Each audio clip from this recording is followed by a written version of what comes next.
conquest of the Midianites. Then the Lord said to Moses, on behalf of the people of Israel, take revenge on the Midianites for leading them into idolatry. After that, you will die and join your ancestors. So Moses said to the people, choose some men, and arm them to fight the Lord's war of revenge against Midian. From each tribe of Israel, send 1,000 men into battle. So they chose 1,000 men from each tribe of Israel, a total of 12,000 men armed for battle. Then Moses sent them out, 1,000 men from each tribe, and Phinehas son of Eleazar the priest led them into battle. They carried along the holy objects of the sanctuary and the trumpets for sounding the charge. They attacked Midian as the Lord had commanded Moses, and they killed all the men. All 5 of the Midianite kings, Evi, Rechem, Zur, Hur, and Reba, died in the battle.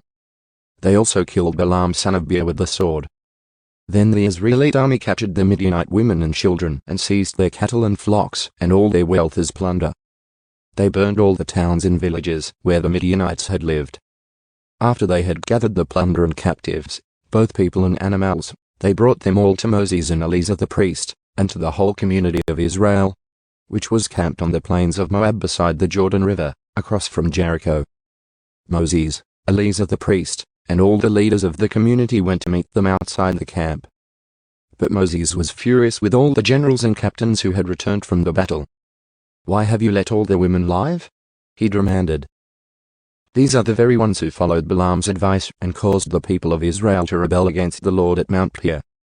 They are the ones who caused the plague to strike the Lord's people. So kill all the boys and all the women who have had intercourse with a man. Only the young girls who are virgins may live. You may keep them for yourselves. And all of you who have killed anyone or touched a dead body must stay outside the camp for 7 days. You must purify yourselves and your captives on the 3rd and 7th days. Purify all your clothing, too, and everything made of leather, goat hair, or wood. Then Eleazar the priest said to the men who were in the battle, the Lord has given Moses this legal requirement. Anything made of gold, silver, bronze, iron, tin, or lead, that is, all metals that do not burn, must be passed through fire in order to be made ceremonially pure. These metal objects must then be further purified with the water of purification. But everything that burns must be purified by the water alone. On the 7th day you must wash your clothes and be purified. Then you may return to the camp. Division of the plunder. And the Lord said to Moses, you and Eleazar the priest and the family leaders of each tribe are to make a list of all the plunder taken in the battle, including the people and animals. Then divide the plunder into 2 parts, and give half to the men who fought the battle and half to the rest of the people. From the army's portion, first give the Lord his share of the plunder, 1 of every 500 of the prisoners and of the cattle, donkeys, sheep, and goats. Give this share of the army's half to Eleazar the priest as an offering to the Lord. From the half that belongs to the people of Israel, take 1 of every 50 of the prisoners and of the cattle, donkeys, sheep, goats, and other animals. Give this share to the Levites, who are in charge of maintaining the Lord's tabernacle. So Moses and Eleazar the priest did as the Lord commanded Moses. The plunder remaining from everything the fighting men had taken totaled 675,000 sheep and goats, 72,000 cattle, 61,000 donkeys, and 32,000 virgin girls. Half of the plunder was given to the fighting men.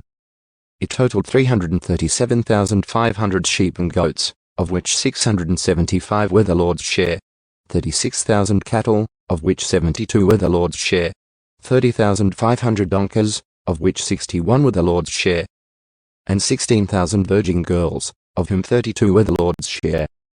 Moses gave all the Lord's share to Eleazar the priest, just as the Lord had directed him. Half of the plunder belonged to the people of Israel, and Moses separated it from the half belonging to the fighting men.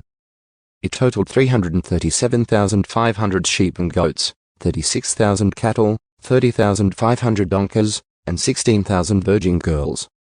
From the half share given to the people, Moses took 1 of every 50 prisoners and animals and gave them to the Levites, who maintained the Lord's tabernacle. All this was done as the Lord had commanded Moses. Then all the generals and captains came to Moses and said, we, your servants, have accounted for all the men who went out to battle under our command. Not one of us is missing. So we are presenting the items of gold we captured as an offering to the Lord from our share of the plunder, armbands, bracelets, rings, earrings, and necklaces. This will purify our lives before the Lord and make us right with him. So Moses and Eleazar the priest received the gold from all the military commanders, all kinds of jewelry and crafted objects. In all, the gold that the generals and captains presented as a gift to the Lord weighed about 420 pounds. All the fighting men had taken some of the plunder for themselves. So Moses and Eleazar the priest accepted the gifts from the generals and captains, and brought the gold to the tabernacle as a reminder to the Lord that the people of Israel belonged to him.